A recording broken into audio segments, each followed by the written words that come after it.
There's mention of Greenland being invaded by the United States. There's the situation in Iran. Trump has snatched Maduro from Venezuela. There's talk of China taking back Taiwan. What the hell is going on? Well, what you're seeing is the West becoming weaker and emboldening our enemies, and the final collapse of a shared myth that we were living in a structured world where everything is done according to the rules. That is now gone, and Trump is acting in recognition of that reality, saying we are not going to play by the fake rules anymore that no one else is playing by anyway. Is there a risk with this strategy? Of course. And we can talk about the reasons for it. I think it's really important. The floor is yours. Konstantin Kisin is one of the sharpest voices in political commentary right now. He's here to unpack the current geopolitical landscape and what could be done to salvage the West before it's too late. So Russia invading Ukraine was not an accident. It was a consequence of the fact that Putin felt this was the moment to test the waters. Can we now do the things we've always wanted to do? Because the West lost its focus and sense of purpose. So, for example, I don't know if you know this, Europe is 12% of the world's population, 25% of the world's GDP, and 60% of the world's welfare spending. Germany destroyed its nuclear facilities, thereby making itself reliant on Russian gas. And in Britain, we've destroyed our manufacturing, which is now produced elsewhere. And we've run down our armed forces because we have felt so safe and so comfortable because there's been no consequence. Well, the consequences are here. Per person. We have less money today than we did 20 years ago. We have the highest tax burden in peacetime history. We're driving out the entrepreneurs, and we've already seen a decline in our power in the world and our influence in the world. That's the big danger. But there is an opportunity to turn things around if we can make these big decisions. But are you hopeful?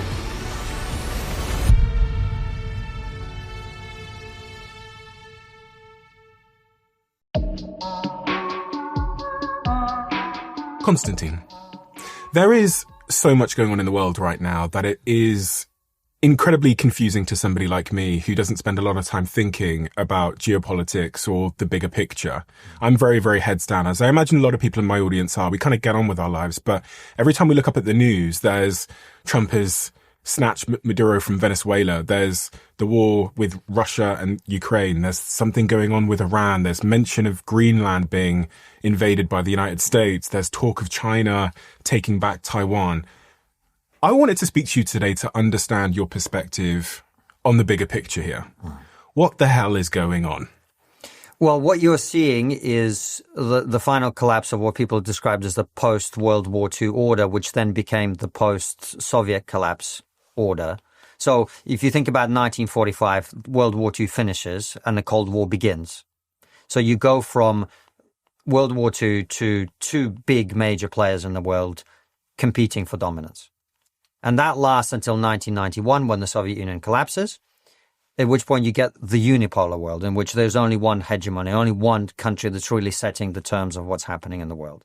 The West lost its focus and its sense of purpose in 1991 because we were like, well, we defeated our great rival, communism, Soviet, Russia, etc. And then we kind of didn't really know what to do. And we took our eye off the ball.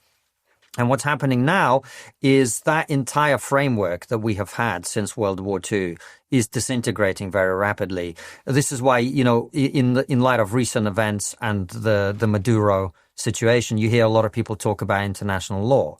International law was, I don't know if you've ever had Yuval Noah Harari on your show. I have, yeah. He wrote the book called Sapiens, in which he talks about the fact that almost everything that we live in, the world in which we exist, is a kind of shared myth that we have.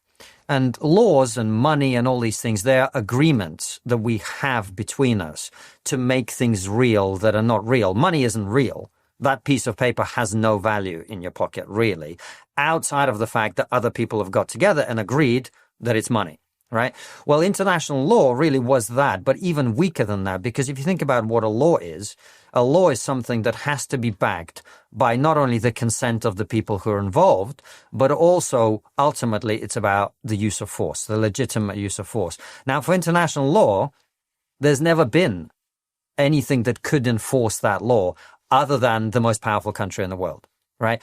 So if China invades Taiwan, no one's going to do anything about it because there is no overarching authority with the military to be able to do anything about it. And so that shared fiction that we had, which we were living in a structured world in which everything is done according to the rules-based order, you might have heard that term being used, that is now gone. And Trump is acting in recognition of that reality. And he's saying, well, given that it's sort of every man for himself now, I'm going to do what's in the interest of the United States. Is it in the interest of the United States, for example, to have an openly hostile leader of a country close to the US, which is so destabilized that 7 million people have fled as refugees? Venezuela. Is it in our interest to have this person cozying up to Russia and China? Is it in our interest to allow him to have Hezbollah training camps on the island of Margarita? Is it in our interest? It's going back to the Monroe Doctrine, the idea that America does not allow foreign nations to meddle in its backyard, so to speak. And so what he's doing now is going, well, look, this is the world we live in. I'm going to do what's best for my country. And I think that's what you're seeing. Is there a risk with this strategy? Of course. There's a risk with every strategy. Of course there's a risk with this strategy. There was the big risk inevitably with this strategy. And I think, as I talked about in my book, the West becoming weaker and emboldening our enemies, which is what we have done for a long time now, is creating an environment where we are opening ourselves up to challenge from other forces. Russia invading Ukraine was not an accident. It was not an accident. It was a consequence of the fact that Putin and other people in his leadership team felt this was the moment to test the waters. Can we now do the things we've always wanted to do? And they felt they could do that under Biden, in your view? Yes. But I wouldn't personalize it down to that level. I think far too many people get carried away with, Republican, Democrat, left, right, Biden, Trump. It's an ongoing process that's been going on for decades. And the culmination of it was first the invasion of Ukraine, then October 7th. October 7th was not an accident either. Hamas, backed by Iran, felt that this was their moment to act because, again, is the West going to be able to respond morally, militarily, and in other ways powerfully to that? They felt that they were able to test it. The fact that China now is openly talking about taking Taiwan is, again, another symptom of this same thing. So the risk is there. And, of course, the risk as well is that the crumbling Western alliance, we can talk about the reasons for it. I think it's really important too, particularly we're recording this in Britain and in Europe more broadly. I think that's an important conversation. The Western alliance is falling apart, and that is always going to be a risk. It's a particularly big risk for Europe, I feel. How much of this, and before we go into the details and just catch up on a few things you said there, how much of this is linked to nuclear weapons? Because I was thinking, I can't really, all of these superpowers are going for countries that aren't armed with nuclear weapons. And it somewhat feels to me that the reason why the US wouldn't get involved if China took Taiwan is because they have nukes. And the reason why the US is a little bit intimidated by Russia is because they have nukes. So is it really the world is splitting into nuclear powers and anyone with nukes can do what the fuck they want because they can basically wipe out planet Earth if they get angry? And that has always been the case, except we've been constrained by the framework of the rules-based order. But that got taken apart. And this is where I think the West and the United States, including, needs to take responsibility because the war in Afghanistan and Iraq even more so completely undermined our moral credibility. How can you say, well, Russia isn't allowed to invade Ukraine if you go around invading countries on a whim, making up excuses and reasons to do that? So we have eroded our moral authority and we've also eroded our military strength and the potential that we have to inflict damage on people who misbehave, so to speak. So both of those things have come together. It seems so crazy to me that in my lifetime, I'm seeing, because it's really never happened in the 33 years that I've been alive, I'm hearing a US president talk about kidnapping another president and then going in and taking the oil. And then, do you know what? We might take Greenland as well. We might have that big country over there as well, even though it belongs to a NATO ally in Denmark. It feels like something has fundamentally changed. It has. And I'm scared of the precedents this is going to set, because do we then all just get to start taking countries we want? Well, this is what happens when there is a shifting of the balance of power. This is why I always said maintaining the unipolar moment as it was and not allowing the West to weaken itself was a really important thing, because the moment you have a power vacuum, you always have a power struggle. Mexico is a very good example of this. If you look at what's been happening, there's been a gigantic drug war in Mexico for the last 20 years because there are different cartels vying for power. And the moment you take out the leader of one cartel or something happens, there's a bloodbath. Because this is what happens when the central authority, the central power, the current system breaks down. You inevitably end up in a much more violent, much more unstable, much more unpredictable place. And all Trump really is doing is reflecting the reality that has been already there for years, except he's reflecting it in American foreign policy. He's saying, well, look, if Russia is going to do what it wants to do and we can't stop them, and if China is going to do what they want to do and we can't stop them, well, we've got to do what we've got to do and no one's going to stop us. And that's the world you've ended up in. And by the way, just on the nuclear point, I think it's important to say, you're 100% right. And this is one of the things I've always said about not supporting Ukraine properly, which we haven't done. We have not supported them enough to be able to actually fully repel the aggression from Russia, is it would inevitably lead to lots of other small countries pursuing nuclear weapons because it is the only guarantee of security in this world. That is a huge danger for the world in terms of nuclear proliferation, because if the precedent is, like you say, the people with nuclear weapons can do what they want and they can never be attacked, and the people with no nuclear weapons are vulnerable and weak, what would be the most rational thing for you to do if you're a smaller country? That's the big danger. Because, you were talking about a unipolar world and a multipolar world, but I wonder if it's going to be, how many nuclear powers are there? There's like 9 or 10? If the world is actually going to split into these 10 nuclear powers, and these 10 nuclear powers can basically do what they want. Well, nuclear powers are different. I don't see Pakistan likely to be rampaging through its neighbors, not least because they're all nuclear powers themselves. I think you're talking about Russia, China, and the US primarily. I don't see Britain, reinvading France, although that's something obviously I'm in favour of. If Pakistan decided to take a neighbouring country, though, nobody can really come for them because economic sanctions. Having one nuke is not the same as having a gigantic nuclear arsenal. I think Pakistan is relatively constrained in its behaviour, but the big superpowers are not so. By the way, retaking France was a joke. I just want to make that clear. There's 9 nuclear powers. Yeah. United States, Russia, UK, France, China, India, Pakistan, North Korea, and Israel, although I don't think they admit it. Yeah. Israel's policy on nuclear weapons is very funny. Do you know what their official position is? We don't have nuclear weapons, but if the state of Israel is at risk of being destroyed, we will definitely use them. So how did we get here? What are the factors at play that brought us to this particular situation? You talked about the crumbling of the Western Alliance and other things. What do we need to know about what happened for us to get to this state where it seems like it's every big power for themselves? Well, partly we've already talked about it. So it's after 91 in particular, the West loses not only its sense of purpose, but it loses its sense of danger and sense of risk. So we get very comfortable. I don't know if you know this. Europe is 12% of the world's population, 25% of the world's GDP, and 60% of the world's welfare spending. Wow. So if you do that, that is a sign that you've got very comfortable. You've got very lazy. You have lost the ability to realize you live in a dangerous world. It's, this is a bit of a sidetrack, but it is an important addendum to this conversation. This is why European countries have pursued economic suicide that we call net zero as vigorously as we have, because we have felt so safe and so comfortable. We've engaged in all this luxury obsessions to the point where, as you know, Germany destroyed its nuclear facilities, thereby making itself reliant on Russian gas, so that when Russia invaded Ukraine, the Germans opened the first thing that they said is, we were going to support Ukraine. We're going to give them 5,000 helmets. Right. Because they were so dependent on Russian gas, because they refused to produce their own energy. This is exactly the same thing we've done in Britain. Britain has the highest industrial electricity prices in the world, in the developed world, which means we basically destroyed all our manufacturing industry, which is now produced elsewhere. We're getting to the point where we can't make our own virgin steel.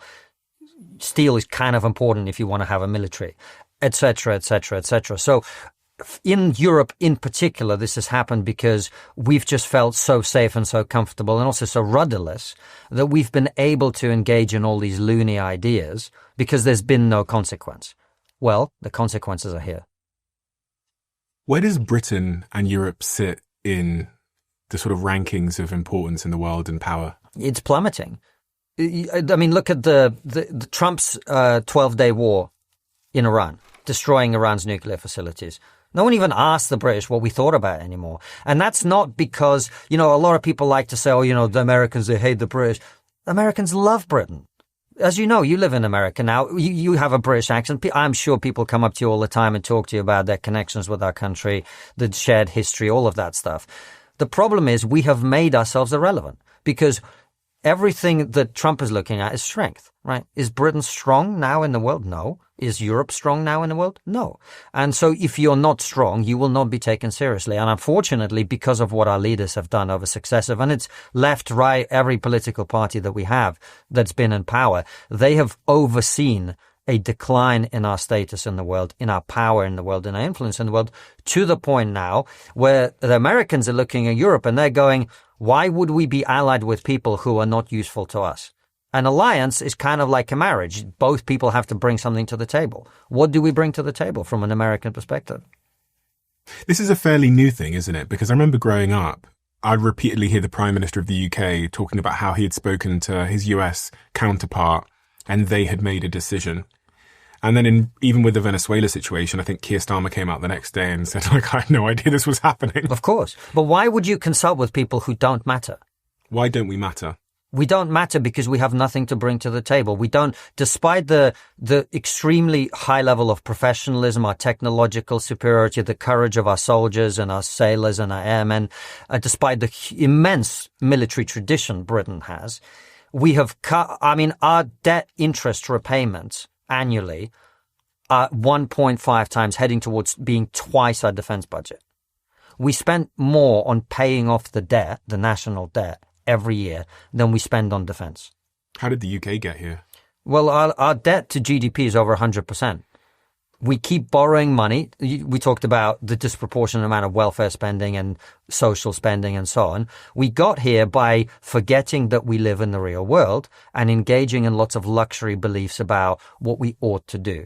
So we have the highest tax burden in peacetime history in this country. And we do that not because we want to have a robust military or to do other things like that. We do it so that we can continue to pay ourselves money we don't have, borrowing it from our children and our grandchildren.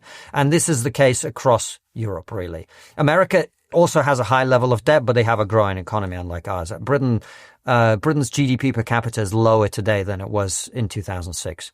We have per capita, which is what matters, per person, we have less money today than we did 20 years ago. So our economy's declined. We've destroyed our manufacturing. We've run down our armed forces.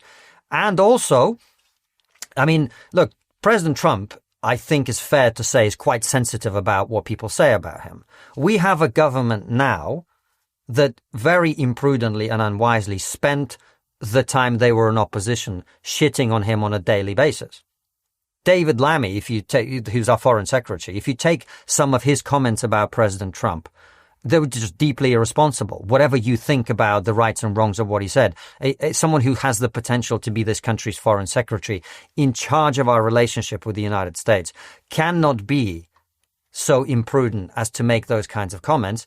And then you're going, well, you've just been calling this guy every name under the sun. And now you want to be relevant? You want to be taken seriously? You want to be engaged with as he makes huge decisions about geopolitics? Actions have consequences.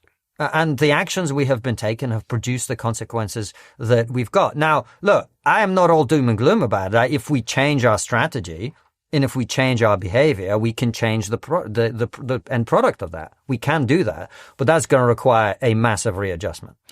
With the current direction of travel, where does the UK end up? We're already there. We're irrelevant. We are irrelevant. When these, like you said, Venezuela happens, no one cares about us. When Iran gets bombed, no one cares about us. All the future big decisions about geopolitics are going to be made without Britain even being considered. Because it's going to be made by the major powers, of which Britain is no longer one. You choose to live in the UK, despite your views that the UK is a bit of a sinking ship, I guess. Because of my views, actually. Because of your views? Yeah, look, you've moved to the United States, which I'm grateful for because it's made us the biggest UK podcast in our space. I appreciate that. But as you can imagine, we get offers to do the same. in all sorts of different ways, and we could have done the same.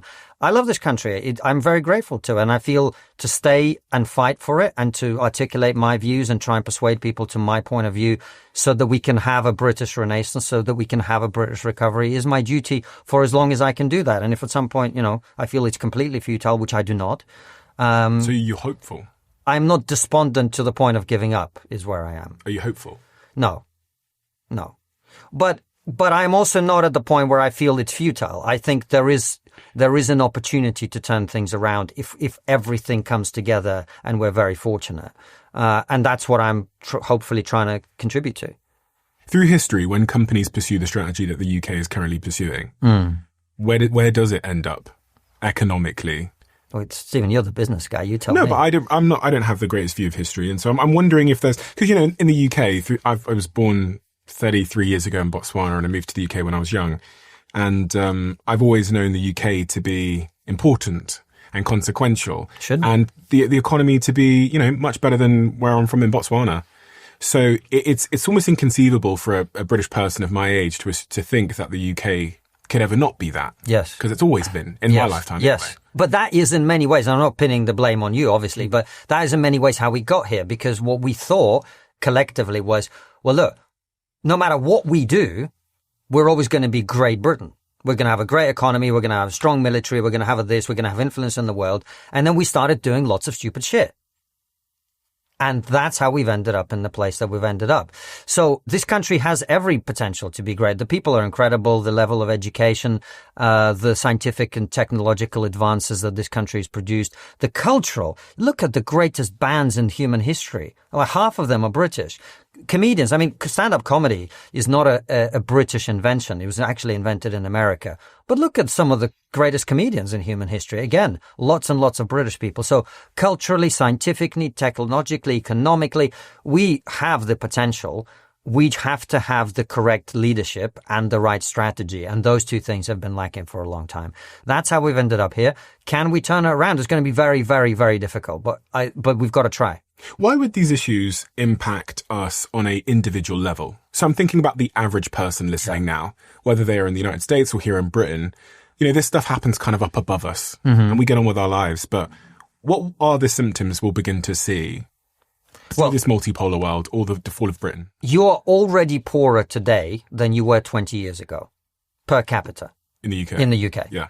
That seems to me quite important. And in fact, many of our conversations about domestic issues, whether it's mass immigration and all of these other things, they're really proxies for that conversation. Because if the economy was growing and people felt richer, all of this stuff would become less important, right? Well, I think we'd agree with that. So that's one aspect of it. The other aspect of it is, as I talked about, the multipolar world being by necessity more violent and unstable. We are going, I don't know when this will go out, but we're recording this in the middle of January. It's been like 2 weeks since the year started, and we've already seen crazy amounts of instability geopolitically already. Is that fair to say? Mm-hmm. So this will continue, and that will bleed through to domestic politics, because if you have to spend more of your resources worrying about things abroad, it means you can do less at home. And so on, and so on, and so on. So the ramifications of this will be very impactful on everybody around the world, more on non-Western countries, because a lot of them are going to be in the front line of this in the way that I doubt we will be. But still, the consequences for us will be very significant. And we're seeing, adjacent to this rise in socialism. Yeah. The conversation around socialism. Obviously, Mendani has been elected mayor. But do you think this is at all linked to the bigger picture, this rise in socialism? Yeah, in fact, I think, I wrote an article a long time ago called Why I Fear the Future, and I did a video based on it, in which I talked about something. It's interesting. I did a live show here in London just before Christmas, and I did a book signing, and one of the guys came up to me and he said, I've got 2 kids. They're both teenagers, daughter and a son, and I'm trying to pull the daughter in from the far left, and I'm trying to pull the son in from the far right. That's going to be the big challenge going forward, because the amount of chaos and instability and cultural upheaval that we've seen has produced a craving for order. And on the social, that's the right side. We must, get this. And on the other side, it's produced a sense of injustice and the pursuit of inequality. That's why you hear people talk so much about the rich, the rich, the rich, the rich. And, we eat the rich, we got to redistribute all of this stuff, because particularly in the big cities, young people rightly feel that they can't really get on the housing ladder. They can't establish a family. Life is more difficult. So they reach for these very, disproven, discredited and completely unworkable solutions of the kind Mamdani will of course deliver. But it's because their sense is that the future has been taken away from them. And in many ways they're correct, because as I said earlier, we have been borrowing from our children and our grandchildren. We've been saddling with crippling debts on the entire economy. That will come to an end. And it's going to be them that is left to foot the bill. And it's going to be very painful. And partly they see that. And already they see that they just can't afford the life that they want. I do think in the United States, it's a much more contained phenomenon. I think Mamdani, and if you look at sort of the American socialists, they all tend to cluster around New York and one or two other big cities. It's not like the entirety of America is going socialist. But I think housing unaffordability is one. Another explanation, which I think is also powerful, is what's called elite overproduction, which is if you have, as Tony Blair did, this idea that 50% of the public should go to university. Well, they do, and then it turns out there's not enough jobs for them, particularly in the age of AI, where they are the jobs that are being eliminated very rapidly. You then get a lot of people whose entitlement is up here and whose prospects are down here. That produces a tremendous amount of social disease as well. I think this is a really important connected point on the subject of socialism and the rise of socialism that we will see is this point of AI. And when I listen to very, very smart people who are considered to be the godfathers of AI or CEOs who are building these technology companies, there seems to be a consensus that socialism will only increase because the job losses associated with AI are going to be pretty quick and pretty extreme. And one of them that most Brits won't understand is something we understand now living in America, which is my car drives itself. Yes. And I've said this a few times because I'm really trying to, it's like the first moment, eureka moment I think you have is in America. When I get in my car, I don't touch the steering wheel or the pedals, and it can drive me to Joshua Tree, which is like 2.5-3 hours away, uninterrupted. And I say this because driving is like one of the biggest employers in the world. I think it is the biggest profession in the world. And London just announced that Waymos are here, and soon, surely Teslas will be allowed to do full self-driving here as well. And in such a world, delivery drivers, taxi drivers, Uber drivers are going to be without jobs. And we're seeing this huge rise in autonomous humanoid robots as well. And Elon's pay packet says that he will make 1 million of these autonomous robots and get them out into the world. And Jason Calacanis, who just visited Elon's factory, said there'll be 1 billion of these. And he thinks that we won't even remember Tesla for making cars. We'll only remember them for the robots they're made, because these Optimus robots, which are coming, are going to be so consequential. And the last point here is a very good friend of mine who runs this big sort of innovation accelerator in San Francisco. I visited the accelerator a couple of weeks back, and I said to him, why is everybody here, all these young founders, these 40, 50 young founders in your building called Rethink, all working on robotics? And he goes, well, we've had all the parts for like 20, 30 years, but the expensive part was the intelligence. The brain. Yeah, the brain. He goes, now we have the brain. He said he showed me this arm, this robotic arm that had a frying pan on it that would cook for you. In a box, it just cooks whatever you want in a box. And he goes, we've had all these parts for the last 30 years. That they were cheap. He goes, the intelligence part, the brain, would cost $20,000 or $30,000 just for this little robot arm. He goes, now it's like 2 cents. Yeah. And he says, so you're seeing this huge explosion in robotics. I don't think people understand what's coming. No. Going to San Francisco is eye-opening on 2 levels. Number one is like 1/4 to 1/3 of the cars on the road don't have drivers. Yeah. And just visually seeing that is so striking. But the other thing is talking to some of the people involved. There are some people who are fairly sensible about it, fairly responsible among the founders, although they will still say, and I think they're right, that like if we don't do this, China will, and so we've got to do this. But there's also a lot, and I'm sure you've encountered, there's a kind of, that famous Facebook mantra of move fast and break things. There's a lot of that going on in the AI space. And so it's going to be hugely impactful. I don't claim to know all the little details of how that will play out, other than to say it's going to be very disruptive. And disruptiveness has happened throughout human history. It's always produced a backlash. It's always caused a lot of disease, but then humanity has managed to recover. This is different level. and we will see how it plays out. But yeah, of course it's going to be, and yeah, a world in which millions of people no longer have jobs, and most of them are disproportionately young people who are more prone to extremism anyway. Yeah, that's not a pretty picture. And one would assume that the wealth will accrue to a few. Yes. In such a scenario. And what's funny is I have said, really only half jokingly, I mean, I wrote a whole book about my opposition to communism and socialism based on experience, but in a world in which no one has a job, I'm like 100% on board with communism. Do you think that's the world we're heading towards? Possibly. Yeah.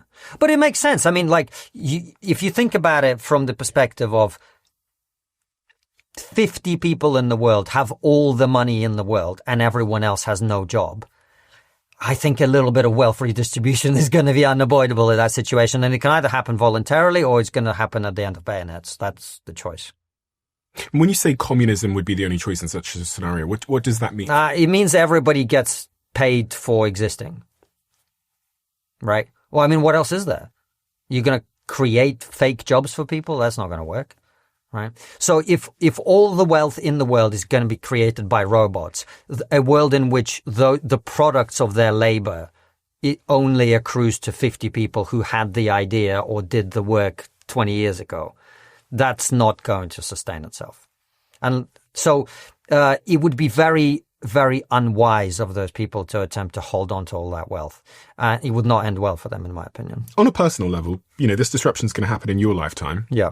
Are you thinking much about it or planning for it at all? Has it changed any of the decisions you make on a day-to-day basis or month-to-month basis? Well, I'm very fortunate that I am probably a little harder to replace with a robot just because people don't really want to hear robots' opinions, I would imagine. We might get to that point, but I think it's unlikely.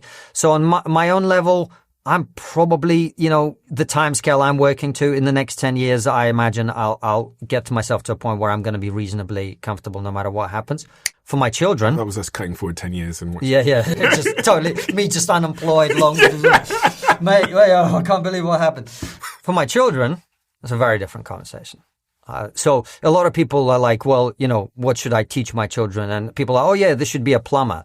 I don't think you're going to need plumbers 15, 20 years from now either. So I honestly don't know what that future looks like. And in many ways, that's always been the reality of life for most people. We are living through one of those great transitions in human history in which all you can do is equip your children with the basic skill sets of life, as opposed to what might have been done 20, 30 years ago, where like you go to school to develop a skill, to go to university to build a career. Now you're going to have to show a lot of flex in this modern world. So you're going to have to be personable. You're going to have to be resourceful. You're going to have to be creative. You're going to have to have a positive go-getter mindset. You're going to have those basics nailed down, as opposed to here's the career that you've been predetermined to have. Unless, of course, you go into AI and robotics, in which case you probably won't be replaced for at least 5 years. I think there's something to the fact that there's an angst with AI. And when, people listen to podcasts all the time, everyone who has a job in a big corporate environment now is being told by their CEO that you better learn AI or it's going to replace you. So we're living in this moment of there's like aliens coming over the horizon and we've spotted them. They're not quite here yet, but it's like saying to the general public, look, there's aliens coming and they're coming for your job and everything you value. That angst in and of itself, I think, can drive people towards ideas like socialism, understandably. Yeah. Because it's a deep existential angst. And also a lot of the AI people, not all of them, a lot of them are but a lot of them are being deeply irresponsible and very unwise with their messaging. Last time I was in New York, I was walking through Times Square, there was this giant billboard which said, it was the name of the company, which I don't remember, "Stop hiring humans, the age of the AI employees here." I'm going, have you really thought about this? Have you thought about putting your company's name on this poster? Do you understand the impact this is going to have on a normal person looking at that? But they are the thing is with AI is the positive upsides of it are limitless, literally limitless. And so a lot of the people who are in that space, that's what they focus on. And they're like, we can solve cancer, we can solve medical problems, we can have AI that's better than any physicist that's ever lived, that can give us the eternal engine or whatever. We don't need energy anymore. Like, there are all sorts of crazy things that come out of AI that are potentially beneficial, and that is exciting. But the angst that you talk about, I think, is there. And I think it's also quite rational. You just reminded me of a video that came out this week from Elon where he says this. I'll play it for you. I think it's this one's. So Elon's talking about the robots that are about to be released from Tesla, which are called Optimus. And someone's asking him how good they will be at surgery. Do you think Optimus will be a better surgeon than the best surgeons? How long for that? 3 years. 3 years. Okay. Yeah. And by the way, that's it. 3 years. 3 years at scale. Yes. There'll probably be more Optimus robots that are great surgeons than there are all surgeons on Earth. And the cost of that, but that's an important statement in 3 years' time. Yeah. Because that is, I'm not like absolutely certain, but I'd say if you say like 4 years, I'd be absolutely. If it's 4 or 5 years, who cares? It's still an extreme precision. Yes. 3 years. Yes. Better than any, probably, I'd say if you like put a little margin on it, better than any human in 4 years. Who's in plastic surgery. By 5 years, it's not even close. I think your point was medicine is going to be effectively free. The best medicine in the world. Everyone will have access to medical care that is better than what the president receives right now. So don't go to medical school. Yes. Pointless. Yeah. Pointless going to medical school. Look, he knows way more about this than I do. I would also say that I think both the incentive structure and his personal temperament lean towards a kind of optimism, and there's a sales dimension to this as well, obviously, because he's one of the people producing this stuff. So his optimism may be a product of the incentive structure that he's subject to. But even if it's not 3 years, I don't think it's more than 10 years. Yeah. So that's the time frame. And given how long it takes to train to become a doctor, yeah. I want to talk about the situation in Iran. We're seeing what one might call an uprising at the moment, where protesters are on the street in a country where it is very, very dangerous and also very brave to protest against the leadership there. Where does this fit in the broader context? What the hell is going on? I am not an expert on Iran, but effectively what's happening in Iran is an attempted counter-revolution. So they had a revolution in 1979. They overthrew the ruler, the Shah, and they replaced him with an Islamic dictatorship, which is what you've had since 1979. And the people of Iran have attempted to overthrow this Islamic dictatorship repeatedly. They've always been brutally suppressed, and that's basically what's happening now again. And does this fit somewhere into the broader conflict of geopolitics in the US, the multipolar? Well, only in the sense that you can see that even President Trump, who's talked quite brashly about what he might do if this sort of gets out of hand, is still not, as we speak, doing anything about it on a kind of kinetic level. And that's partly for the reasons that we talked about earlier, which is the United States is the United States public are deeply skeptical about foreign interventions. And so the idea that we, the West, would support a regime change in Iran is not something that you can sell to the American people right now. And so he has to be much more careful about what he might otherwise have done in Iran. And so because of that, the leaders of Iran probably feel like they're in a better position to crack down and survive versus what might have happened in the past. I mean, Trump's been quite vocal in what he might do in his threats. He said that the US would come to the protesters' rescue, that we are locked, loaded and ready to go. He announced that countries doing business with Iran faced a 25% tariff on their trade with the US, ramping up pressure. And he called for Iranians to keep protesting. And then more recently, he said, I've cancelled all meetings with Iranian officials until the senseless killing of protest stops. Help is on the way. MIGA? Make Iran great again. Well, Iran, one thing that should be said is the Persian Empire and the Persian people are a great people with a very rich history.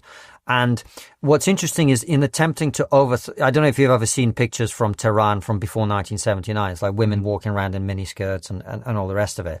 So they have a very long history of freedom in a way that we don't tend to think of the Middle East as having today.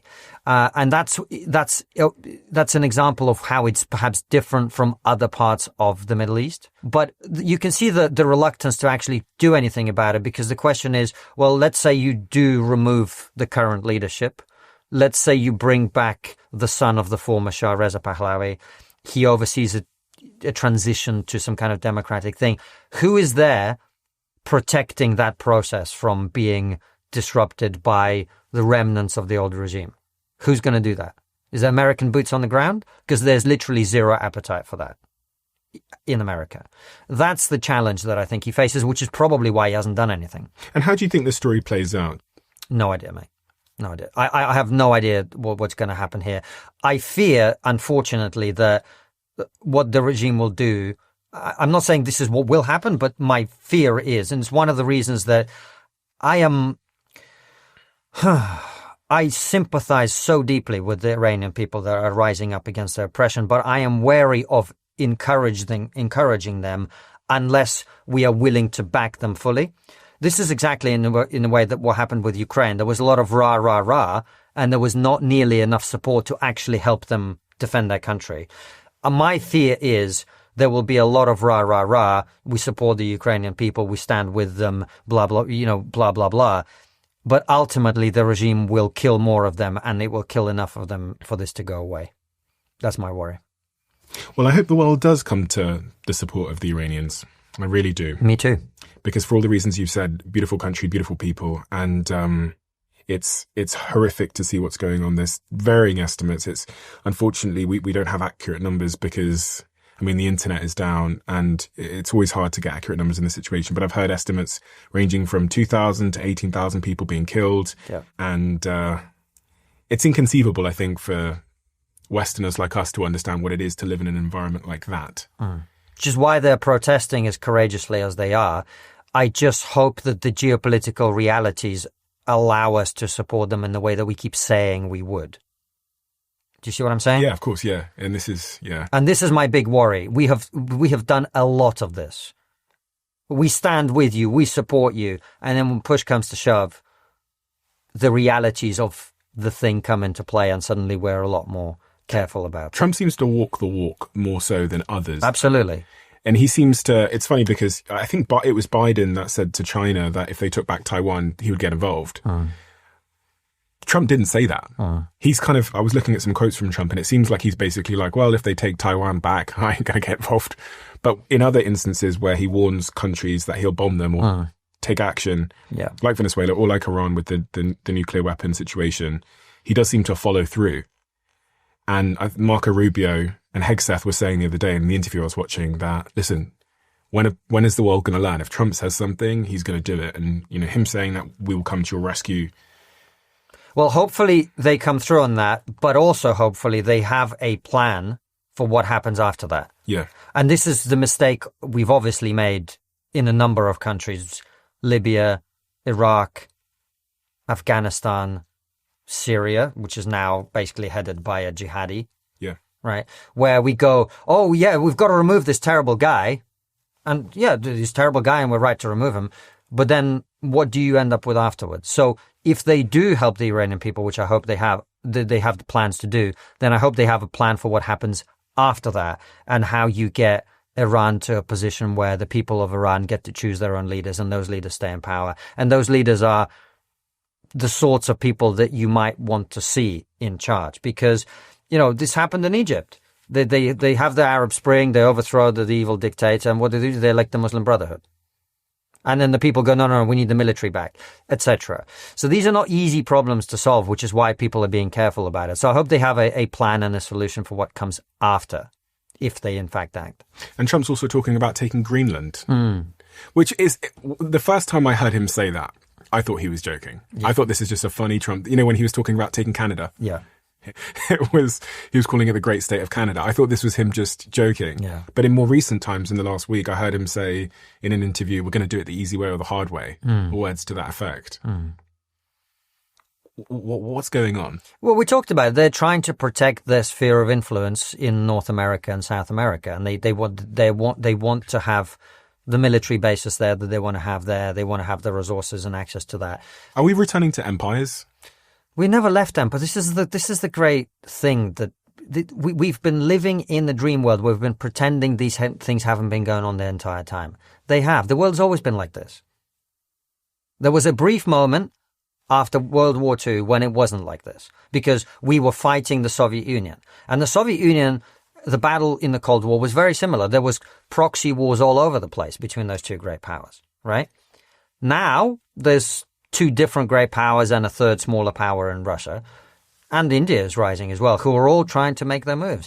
And all Trump is doing is saying, well, we are not going to play by the fake rules anymore that no one else is playing by anyway. And so is Trump endeavoring to take that part of the world, take control of that? Take control, yeah. In many ways, it's what every great power seeks to do, is to control its neighbors so that they don't have foreign influence in their backyard, so that they have the strategic advantage in that area. It's the way of the world. I mean, I didn't hear this rhetoric for the other 30 years of my life. Yeah. As explicitly. Yeah.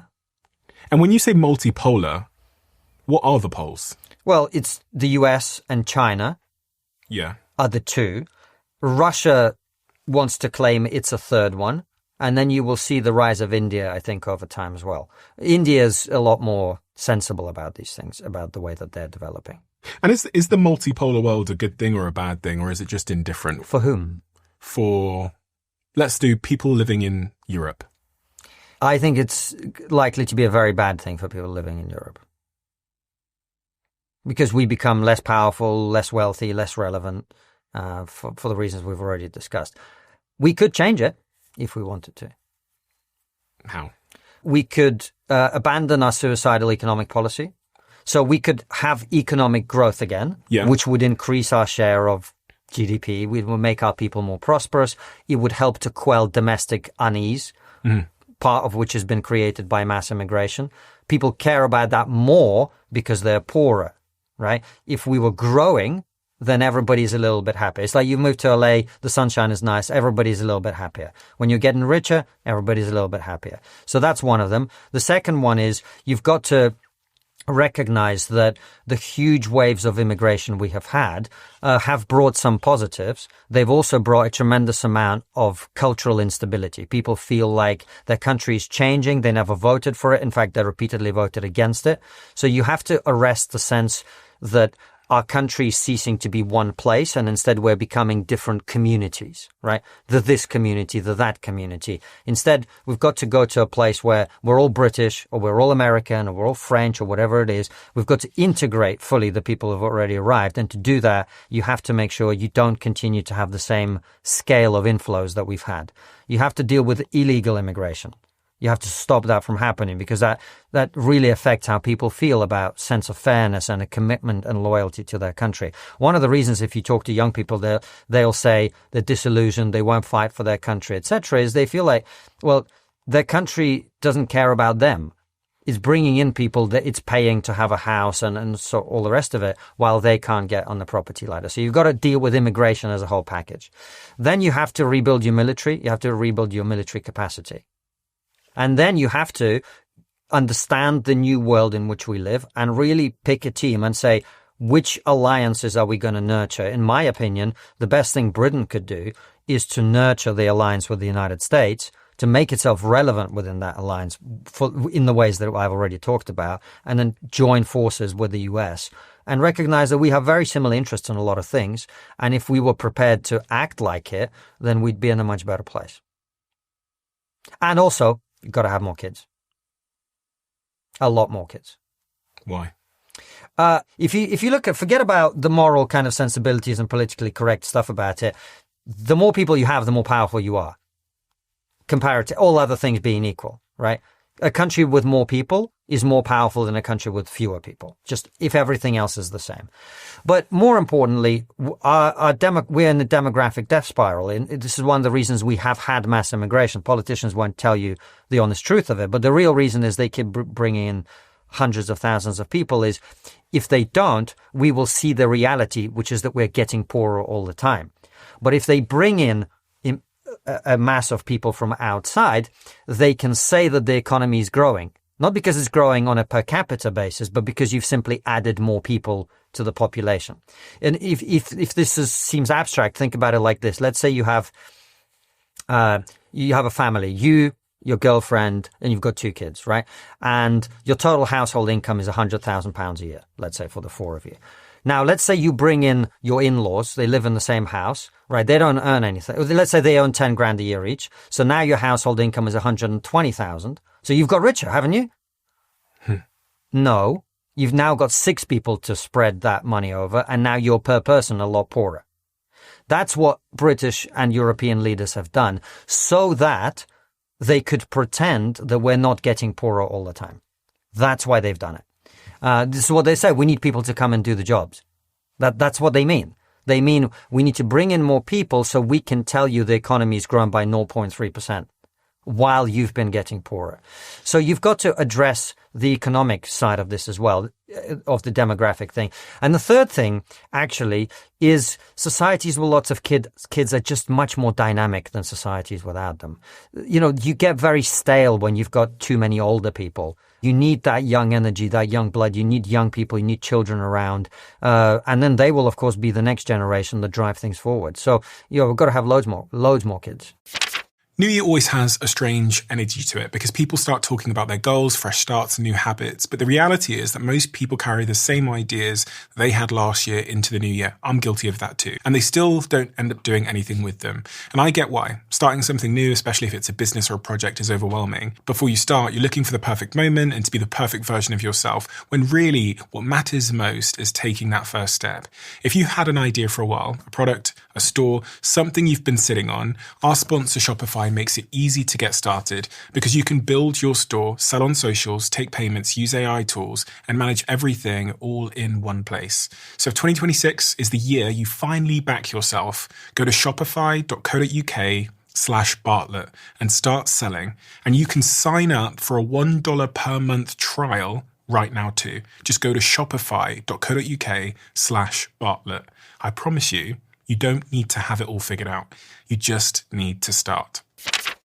You know, every once in a while you come across a product that has such a huge impact on your life that you'd probably describe it as a game changer. And I would say for about 35 to 40% of my team, they would currently describe this product that I have in front of me called Ketone IQ, which you can get at ketone.com, as a game changer. But the reason I became a co-owner of this company and the reason why they now are a sponsor of this podcast is because one day when I came to work, there was a box of this stuff sat on my desk. I had no idea what it was.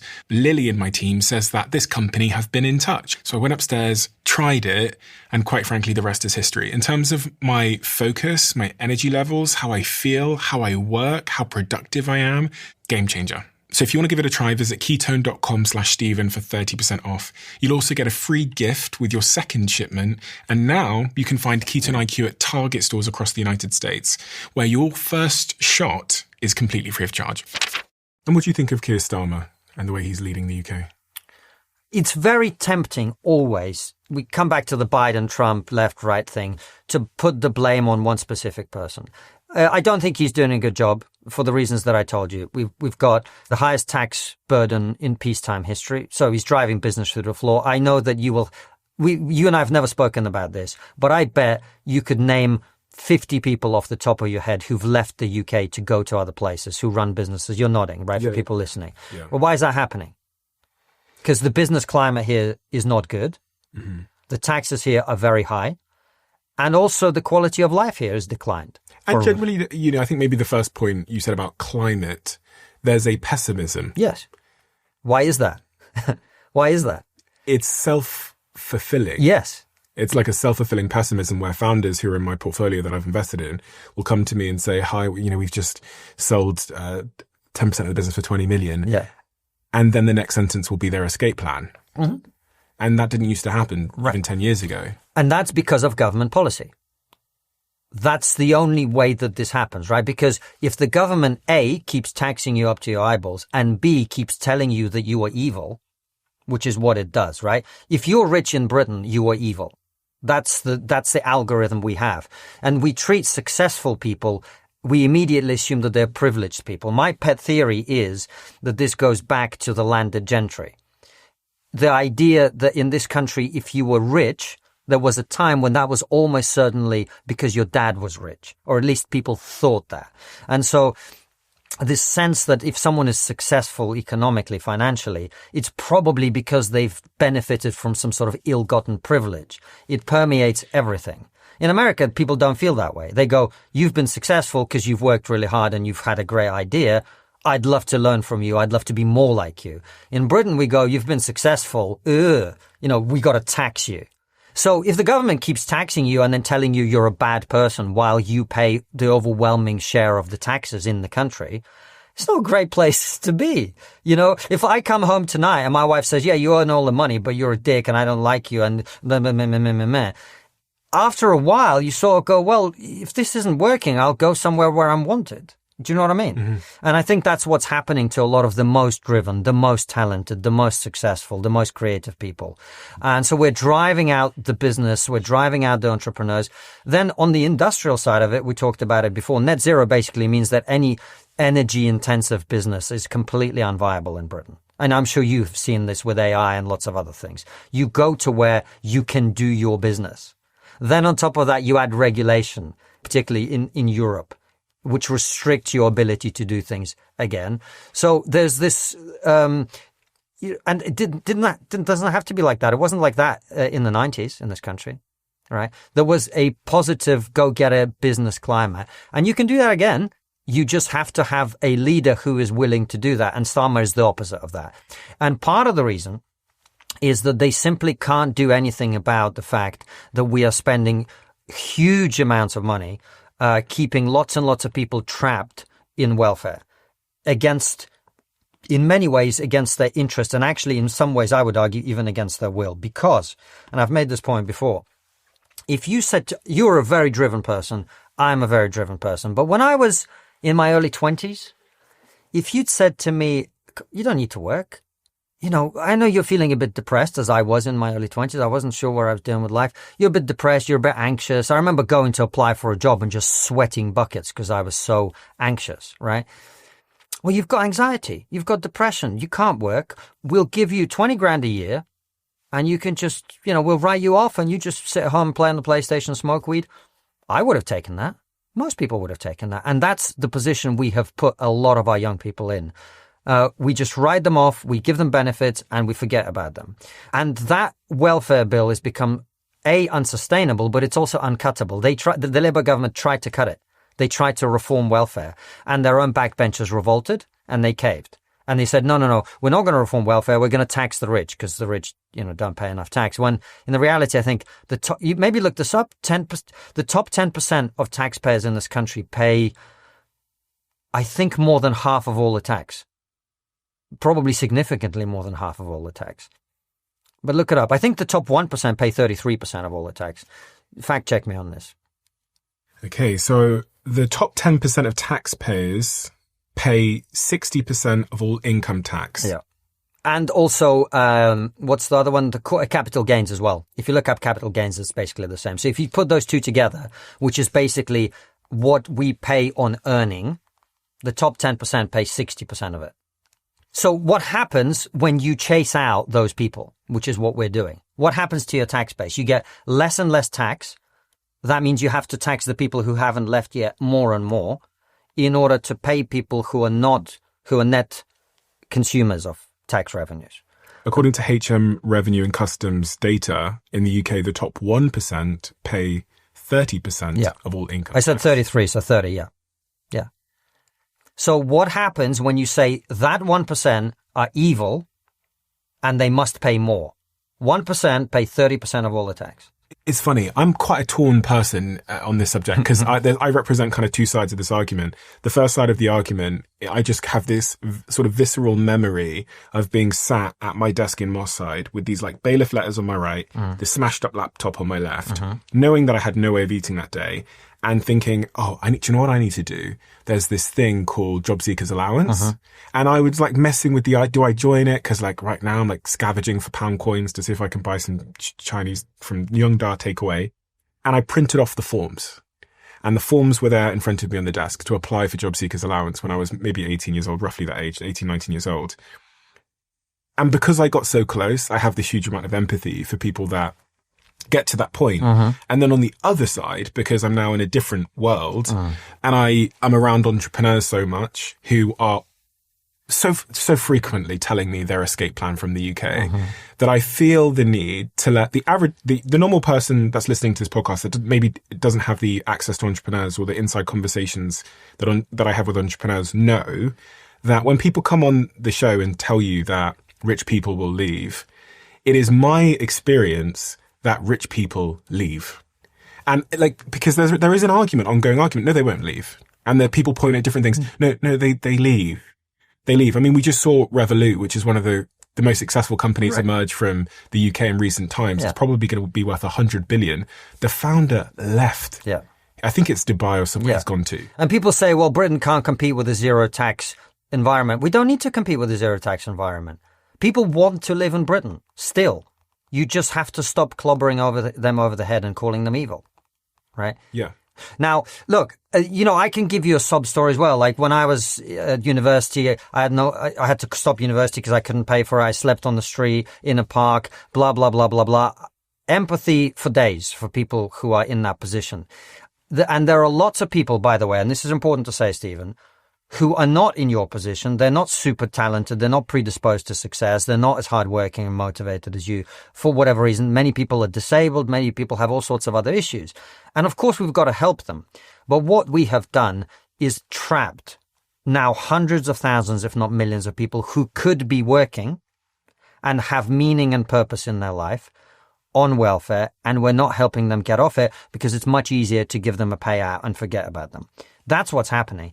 And so, I've had these views since before I was in any way successful. I just looked at what works. And when we talk about rich people leaving, the thing is, I don't care about rich people leaving. People who have a lot of money leaving is not really an issue for me. What's an issue for me is people who are going to create wealth leaving. So on that point, the founder of Revolut leaving the UK, Nick Strinsky, I think his name is, estimates say, credible reports say, that because he's leaving, there's going to be a £3 billion potential loss of capital gains tax that he would have paid had he not absconded to the UAE. Yeah. Now, to put this into more stark terms, what that means, I then did some research and I was looking at how many people it would take to pay that 3 billion, how many average taxpayers it would take to pay that 3 billion that we lose by him leaving. And it says roughly 450,000 average UK taxpayers, because the average UK taxpayer pays about £7,000 to £7,500 a year. So very simple math, 3 billion divided by 7,000 equals 430,000 people. So in plain English, that billionaire's potential tax bill is equal to the entire income tax of a mid-sized UK city for 1 year because that person decided to leave. Congratulations, you tax the rich. Congratulations. Now 500,000 people have to pay more tax. Well done. That's what we're doing. And because it's become a moral argument, because the rich are evil in our mentality, people don't hear this point at all. It just totally goes over their head. They go, but the rich are evil. They must pay more tax. And you go, even if I agreed with you, it still doesn't work in practice. So if something is not working in practice, why would you keep doing it? I think as well, one of your other points was around what the UK has to offer them. And I think if the UK was really growth focused and, the energy point you made, energy was cheaper here, then that equation that these founders are making, whether to stay or to leave, would tilt a little bit further in our direction. So it's so difficult. And no disrespect to Dubai, but most people don't want to have to live in Dubai. I think the UK is a lovely, honestly. That's what I mean, right now. And I say this there's lots of great appealing things about Dubai, but if you dealt with crime in the UK and you had a growth focused mindset, you had a tax climate that encouraged people to start businesses and employ people, we wouldn't be losing these people. And we shouldn't be losing these people. They are the people who will create the wealth of the future, and they should be doing it here. They should be founding and keeping their businesses here. And if you did that, then you start to turn the whole thing we've been talking about around. Because ultimately, everything is about economics in this sense. The military is about economics. It's about, do you have the resources to have a strong military? We don't. So we don't. So which leader do we need? Again, I don't like getting into the personality side of things, but what you need is someone who understands how the economy works. Why don't you like getting into the personality side of things? Because what happens if I give you a name, then immediately people say, oh, he's one of them. Oh, okay. Right? I am not one of them, of any them. I'm just telling you what the policies are that I think would work for our country. If Keir Starmer tomorrow came on your show and said, Stephen, I'm here to announce a great British transformation. We're going to cut business taxes. We're going to get rid of net zero. We're going to make sure that we have the cheapest energy in the world for our businesses to grow and thrive. We're going to have a strong, capable military. And by the way, I've just hired 50,000 new police officers to deal with all the ridiculous amounts of street crime we've got in London. Sign me up. I'm all Keir Starmer, ride or die, right? But that's probably not going to happen. That's probably not going to happen with any of the other leaders that we have. So I'm here telling you what I think the right policies are. And if there's a leader who advocates for those policies, that's the sort of leader that I will support. Only 18% of Britons view Keir Starmer positively. Yeah. With around 65 to 72% holding an unfavourable opinion. You're desperate for me to slag off Keir Starmer. I'm happy to do it. No, I'm actually not. I'm actually not. Do you know what? My opinion of Keir Starmer? Probably a really nice person. Probably a really nice person. Yeah. I don't really care how nice he is, and that's my attitude to all politicians. Yeah. I care about whether they're going to do things that are good for our country. From what I know, he strikes me as a very well-intentioned, probably fairly competent person. Mm-hmm. But what he's doing is completely wrong. The only reason I don't like to go in on him is I think he's useless. I do. I also don't think it's fair to lay the blame for everything that's happening at his feet. The Conservatives were useless before that. The Lib Dems and the Conservatives were useless before that. The Labour Party under Blair were actually not useless. They were really, really good at doing terrible things to the country. They were very competent at doing that. So what we have had for now 1 to 3 decades is terrible leadership that's taken us in completely the wrong direction. I have to cite the statistics around his favourability or popularity because it puts everything you're saying in context, which is these ideas aren't popular. No. Polling has shown that Starmer's approval among the British public is the weakest of any recent UK Prime Minister, with dissatisfaction levels on some trackers showing him to be below most predecessors, even in the Labour government. So that's the weird part, because it doesn't seem to be working to drive favourability in any way either. No. But this is why I'm saying focusing on him individually isn't helpful, actually. And this is not to argue with you unnecessarily. If you put Kemi Badenoch in his place, she'd have the same favourability ratings. Really? Even though she has different ideas? Does she? I don't know. You tell me. She has some different ideas. I mean, the Conservative Party's gone a long way to changing their policy on things like net zero, right? But while they were in power, they were doing all the same stuff. They were arresting people for tweets. They were driving the economy into the ground with this green lunacy. They were the ones that oversaw the decline of our military. So in some ways, the personality conversation is really not that important here. What's important is a gigantic paradigm shift needs to happen to our attitude to everything. And one of them is dealing with unaffordable welfare. The Tories didn't do that. Labour aren't doing it. I actually thought Labour had a better shot because at least people wouldn't say Labour are evil and they hate poor people. That's what they say when the Tories try to cut welfare. When Labour tried to cut welfare, I didn't think that would happen, but they just caved to their own backbench. And maybe they had to for political reasons. But you just have to, the shift that needs to happen in Britain is not political, it's cultural. We have to change the mindset that we have as a country around these things. Cultural transitions are very, very, very hard. And I say that from the perspective as a business owner. Yeah. If you try to get me to change, when I had a lot of people, so say, I remember in my German office back in the day, in Social Chain's German office, we had 100, 150 people, very, very different culture to the UK. So I thought naively, as a 23, 24-year-old, I could fly there and change the culture of the Berlin office. Yeah. How dumb was I? This is not how we do things. I could not change the culture of the Berlin office. Yeah. So I think about a country, changing the culture of a country. Yeah. That's why I'm what I call an accelerationist. What does that mean? It means that I believe that the only way that these things will truly fundamentally get better is when they get really, really bad first. So you think it's going to get really, really bad? The only way to change the culture is for people to understand what's actually happening, so that they can't pretend the things that are happening are not happening. And that's what's happening at the moment. Most people don't yet quite know that they're poorer today than they were 20 years ago. Most people still think that we are saving the planet when we reduce Britain's carbon emissions from 2% to 1.9%. of global carbon emissions, while in fact we're not even doing that. We're taking our carbon emissions and we're sending them to India and China and then shipping back the stuff they make for us in a dirtier way on big tankers, which actually consume more dirty fuel, and we're actually ending up increasing our CO2 output, not reducing it. Most people don't know that. But when they feel it in their pocket, when they feel like we're having a fiscal crisis, when they feel like they really can't afford their life anymore, that's when they're going to start to ask some of these questions. It's one of the reasons actually the narrative on net zero is shifting. Like almost nobody other than the government in this country still believes in the idea of net zero, right? Because it's moving quite quickly in that direction. And on lots of other things, it will happen when things get much more difficult for ordinary people, sadly. I don't want that to happen, but I think it's the only way things get better.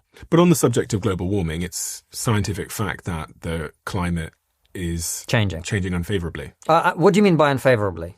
Well, if scientists talk about the poles melting and how that will have big impact on third world nations, and how that will be a net negative for the planet, because then you'll see more migration, you'll see more sort of natural disasters and those kinds of things. Well, let's not argue about that, because neither of us is a climate scientist, but let's accept that for the sake of argument.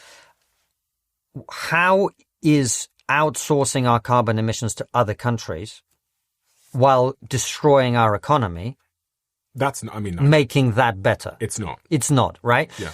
And that's all I'm saying. All I'm saying is we are pretending to be saving the planet when we are not saving the planet, while also destroying our economy, while also making sure that pensioners in this country die every winter because they can't afford to pay the heating bills that they need to pay to stay warm. In what is a first world country, that's what's happening. And it's happening because of government policy. So we are not saving the planet by killing pensioners. I'm not in favor of killing pensioners. Have you ever thought about going into politics? Are you eligible for... Eligible, yes. Have I ever thought about it? No. People offer me to go into politics regularly, but it's not my game. Why?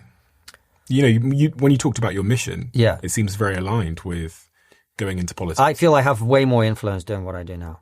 Than being, Prime Minister? Well, that's extremely unlikely. Than being the MP for the whatever on C who gets one chance to ask a question of Prime Minister. No.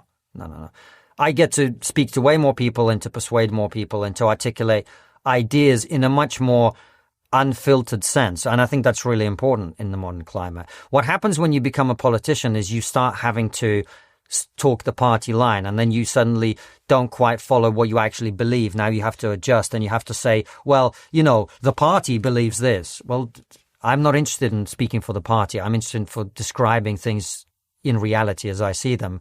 And then if there are politicians who want to take that on, that's their job, not mine. I just don't have the temperament for it either. I'm much more interested in the truth than I am in getting along with people, coalition building, caring about potholes, all of this other stuff. In this multipolar world, this is how we got to the subject. I asked you who would benefit and is it a good thing? Yeah. And then I asked you, is it a good thing for Europe? And you said no. Yeah. Who is it a good thing for? China. Because they get to do what they want, whatever that is. They're much less restrained by the US. It's good for India, for the same reasons. Is it good for Russia? We'll find out. Possibly. Good for America? Yes and no. I think that is more complicated. I think America will be able to get what it wants in that world, but it's probably going to find itself in a lot more confrontations internationally, and that will obviously be a drain on its resources and its energy. If you've ever worked in a startup, you already know it's chaos. It's speed and it is survival. And now with AI accelerating everything, that speed has only increased. Startups are landing enterprise deals even earlier than before, but what comes with those deals is regulatory requirements, something a lot of early stage businesses aren't equipped to handle. And a SOC 2, if you know what that means, isn't always enough. When having the right kind of security is the difference between making a deal or breaking a deal, you need to have a plan in place. Vanta, who are a sponsor of this podcast, have an AI and automation system that makes it easier to meet buyer expectations in just days. And they continuously monitor your compliance so any future deals are never blocked. With AI changing regulations, their team knows exactly what's needed and when it's needed. And they've built the fastest and easiest path to get you there. If you're running a startup and this appeals, you can visit vanta.com/diary and get $1,000 off. That's vanta.com/diary for $1,000 off. And the bigger win, your peace of mind. Make sure you keep what I'm about to say to yourself. I'm inviting 10,000 of you to come even deeper into the Diary of a CEO. Welcome to my inner circle. This is a brand new private community that I'm launching to the world. We have so many incredible things that happen that you are never shown. We have the briefs that are on my iPad when I'm recording the conversation. We have clips we've never released. We have behind the scenes conversations with the guests and also the episodes that we've never, ever released. And so much more. In the circle, you'll have direct access to me. You can tell us what you want this show to be, who you want us to interview, and the types of conversations you would love us to have. But remember, for now, we're only inviting the first 10,000 people that join before it closes. So if you want to join our private closed community, head to the link in the description below or go to doaccircle.com. I will speak to you there. Have we ever been in a multipolar world through history? Well, yeah, loads of times. What happened next? Look, a friend of mine, a very good friend of mine, gave me the History of the English-Speaking Peoples by Winston Churchill. And it talks about the history of this country, of England in particular. And basically, you go from strong ruler, and then he has no heir. You have a period of weakness, and what happens? There's a big power struggle over the throne, over power. This is what's going to happen. You are going to see more instability, more violence, more attempts to fight for dominance in the world. It's going to be a much more unstable period of time, unfortunately. It's one of the reasons I've been so passionate about trying to say, let's not allow this to happen. Instability. Yeah. In terms of war? In terms of war, in terms of conflict, in terms of people trying to redraw maps, in terms of people trying to get access to resources that otherwise would have been considered unchallengeable, etc. Yeah. I was looking back through history and I was asking the question, has there been a multipolar world before? And there's these moments through history, 5th century BC with ancient Greece, 19th century Europe between the 1815s and 1914s, the Warring States of China in 475 BC.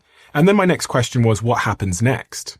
Mm-hmm. And the short answer is more friction, less restraint, higher risk. Realistically, the first thing that happens is rules weaken, which I guess is kind of what we're seeing at the moment with this whole idea of international law. Regional wars begin, not one big war. Arms races accelerate. Some alliances harden. Economic fragmentation. Domestic pressure rises. So higher defense spending, higher taxes, etc. Lower growth. And the three end games history keeps showing that we have managed chaos, major war, a reset, and then a new hegemon emerges? Yes. What the fuck does that mean? Hegemon is the one dominant power that sort of, in the same way that the US had that moment between 91 and recently, when it was the only undisputed power in the world. Do you agree with that pattern of events? Well, I was going to say, you sort of make it look like I've got all my ideas from AI, but yeah, but see, this is the thing is like, before we started, I said to you, Stephen, do me one favor, don't present me as an expert because I'm just a guy thinking from first principles and explaining the basics as I understand them. All of this is common sense because ultimately it comes back to human nature, right? We are a tribal competitive species. That's what we are. So when there isn't a dominant force that everyone respects and accepts as the leader, what happens? Every single time. When you have a power vacuum, you have a power struggle. That's what we are seeing, and that's what you're going to see. It's human nature. It's not about knowing geopolitics and having studied international theory for 40 years. It's just basic human nature. When there is a dispute about who the leader is, that always creates the thing that AI just told you. Well, the next step in that is a power struggle. Yeah, but that's what you're seeing now. But there's never been a nuclear... Right. And nuclear weapons have been the great force for peace. We had the great historian from The Rest is History, Dominic Sambrook, on the show, and I asked him about this. And he said, yeah, I mean, nuclear weapons is why we haven't had a major war. And it's maybe the one thing that will constrain our ability to have a major war. It's one possibility. It's also the great risk. Maybe this is where the cycle ends because of nuclear weapons, is what you're saying. Maybe this is... Yeah, I am hopeful on that front, actually. I am hopeful that human beings, ultimately, the instinct for self-preservation is so strong that we do not go there. I think that's by far and away the most likely scenario. But of course, it is something that humans have to reckon with, and we have to be very, very careful as things more. And by the way, nuclear weapons may not be the most powerful weapons that exist in the world 20 years from now. In such a world, and I know you don't like it being about individuals, but Trump is a certain type of leader. Mm-hmm. You know, quite unapologetic in what he says. I think he's got even more unapologetic because he only has a couple of years left and he can't be re-elected because of the laws. Are you concerned that if a different type of leader arrived into power in the US, maybe someone who China and Russia thought was less likely to send the jets in at nighttime and bomb nuclear bunkers or snatch a president from their house, would that be a risk for the West in your view? Massive. So do you think... But that's how we got here. This is why that withdrawal from Afghanistan, embarrassing as it was, is exactly how you get everything else. It's just one symptom of people thinking, we talked about October 7th, we talked about the invasion of Ukraine, right? That's what happens when they see weakness. This is what happens. I remember, it's kind of funny. It shows the cultural differences between the Russian mindset and the Western mindset, because the Jungle Book that we had in the Soviet Union is very different to the one that you guys had here. Did you see the original Jungle Book? The Disney one? Yeah. It's all heavy, For context, you should probably say where you come from, because... I'm from the Soviet Union. I was born there. And... Your father, you've got mother and father that are Ukrainian and Russian. Yeah. Basically, yeah. So the Soviet Jungle Book adaptation, very different. And there's one of the opening scenes is Akela, who is the lead wolf. He's the wolf, the leader of the wolf pack. They're on a hunt, and they're hunting, and he misses he's supposed to grab the animal, and he misses. And suddenly the cry goes around the jungle, Akela missed. And everybody knows what that means. Everybody knows when the leader shows weakness and fails, that's the moment when everything goes to shit and there's a power struggle for his role, because he's no longer top dog. It's really as simple as that. So do you think Trump's a good thing for the West? Trump is a good thing for America. Mm-hmm. I think what he's done by virtue of his behavior is he's exposed the weakness of Europe, and there is a cleave now happening between Europe and America. And to that extent, I think it could be a good thing for Europe if Europe gets its act together and says, actually, we've got to wake up from the nightmare that we've created for ourselves and start acting differently. If that happens, it will also be a good thing for the West. That is not what's happening right now. It's going in the exact opposite direction. What would it take for you to leave the UK?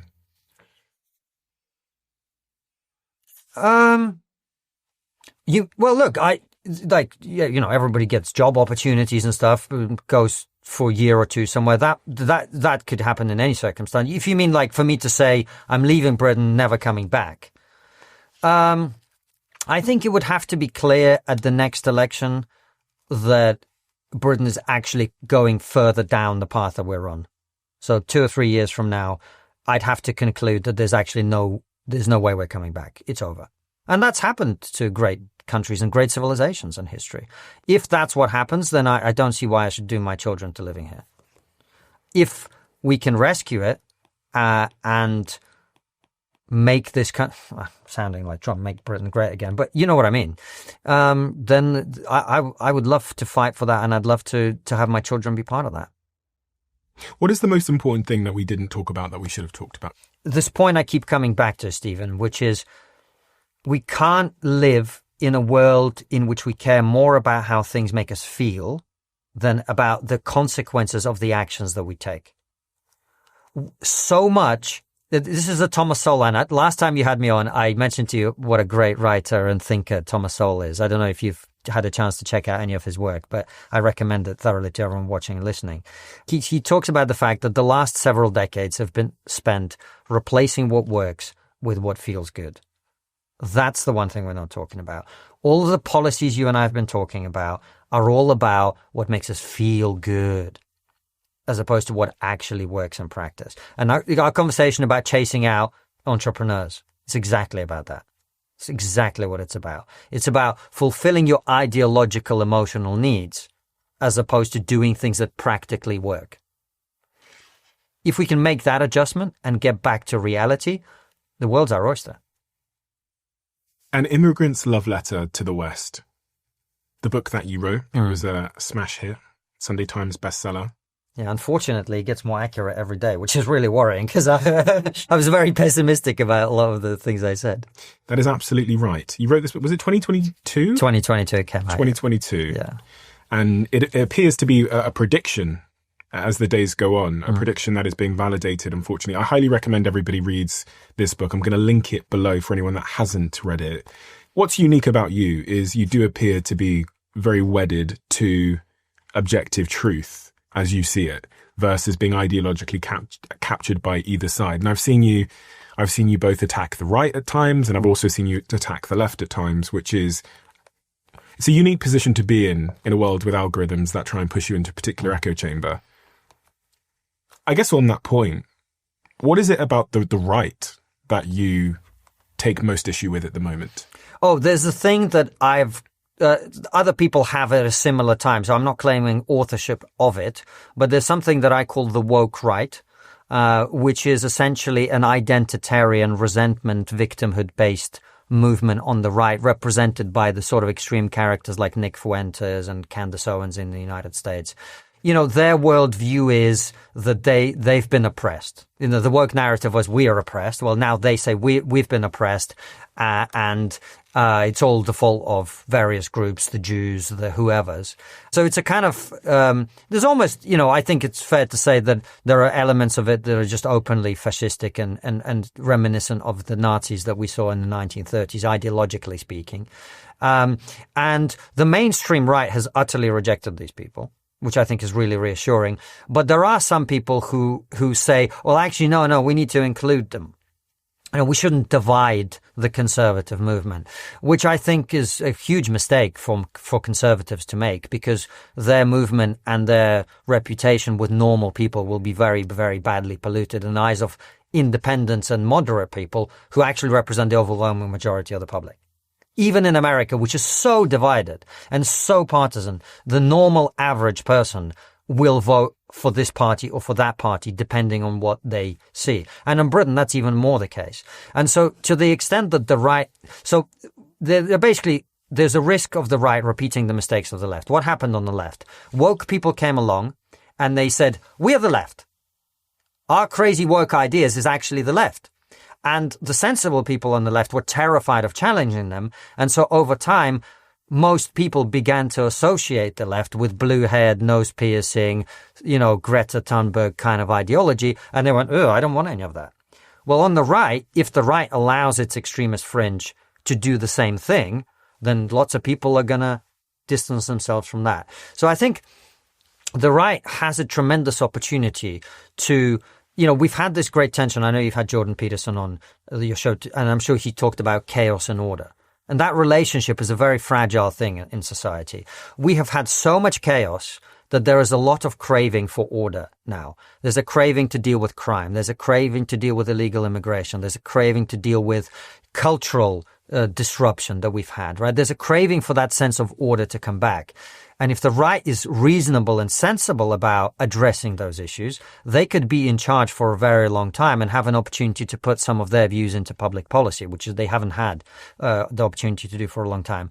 If they allow the extremists to take over, they will be painted, the entire movement will be painted as the extremists, and then they will not have the opportunity to actually implement their agenda.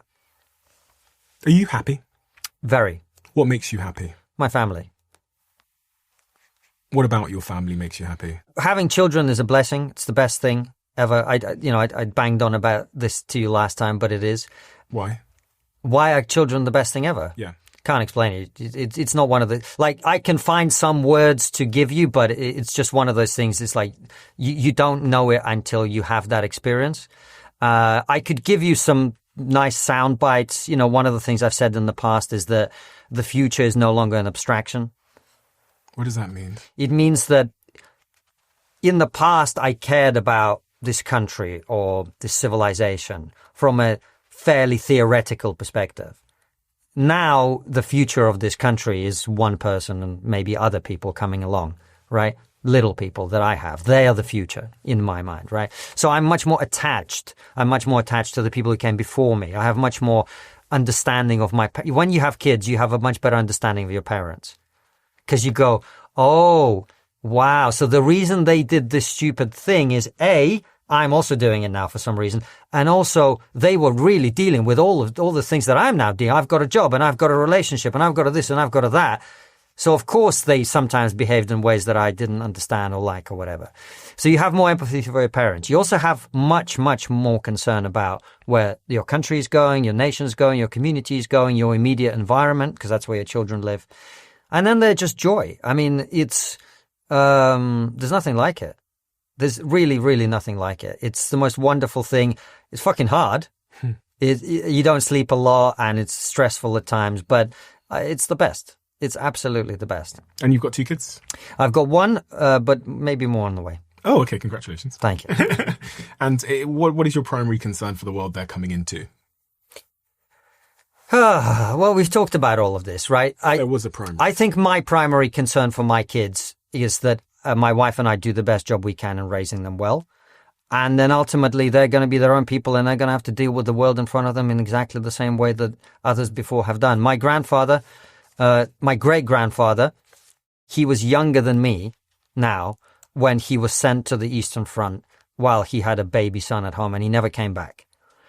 Human beings have had to deal with all of this throughout history. We always have to deal with the reality of the terrible world that we face at that moment in time. They're going to have to do the same. I can't protect them from that. What I can do is set them up in the best possible way. And that's the only thing I can do as a parent. That's what I'm trying to do.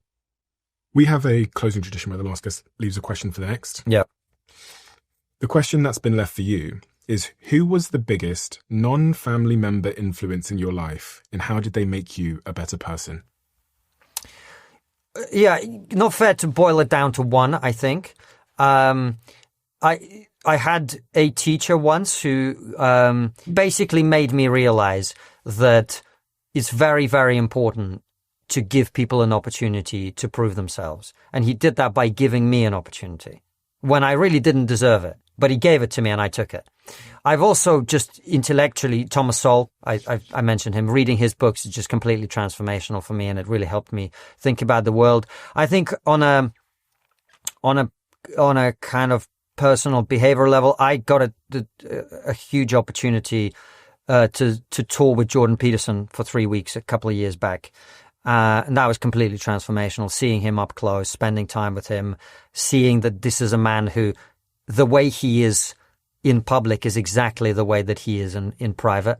And so he really, one of those very, very rare people who preaches what he practices. I remember I think it was El Paso. We arrived right on the south, on the border. And we were late from the airport, starving. And one of the things that tends to happen is everyone who goes to his live shows works out that he might be at the best steak restaurant in town on the day. So we turn up to the steak restaurant because he only eats steak. We're starving. We sit down. The waiter brings the menus. The moment we start looking at the menus, this group of guys and girls comes over. He stands up, forgets about the menu. We're starving. Gives them, all the attention in the world. Selfies, had a little chat, asked them what they do, blah, blah, blah, blah, blah. Sits down, places the order. Another group of people come over, gives them the same amount of attention. And by this point, we're dying of hunger.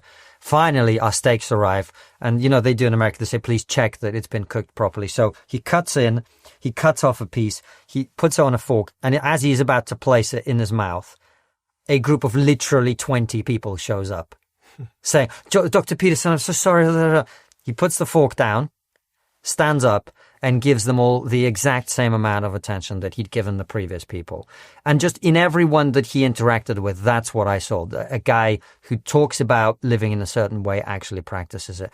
And that was, incredibly inspiring for me, really educational, gave me a lot of thoughts about my relationships, how I live my life. He's a great man. Konstantin, thank you. Thank you very much. So much. Thanks for having me. Staying in the pursuit of truth, and I highly recommend people check out TRIGGERnometry, your podcast. I'm going to link it below. And And also, the book is going to be linked below. Is there anything else? Yes, Stephen. When are you coming on Trigonometry? That's the question. I've just finished my book. Oh. It comes out in... UK exclusive is what I'm hearing. Deal. Signed. Thank you so much. I really appreciate it. Thanks, Thank mate. you. I appreciate you having me.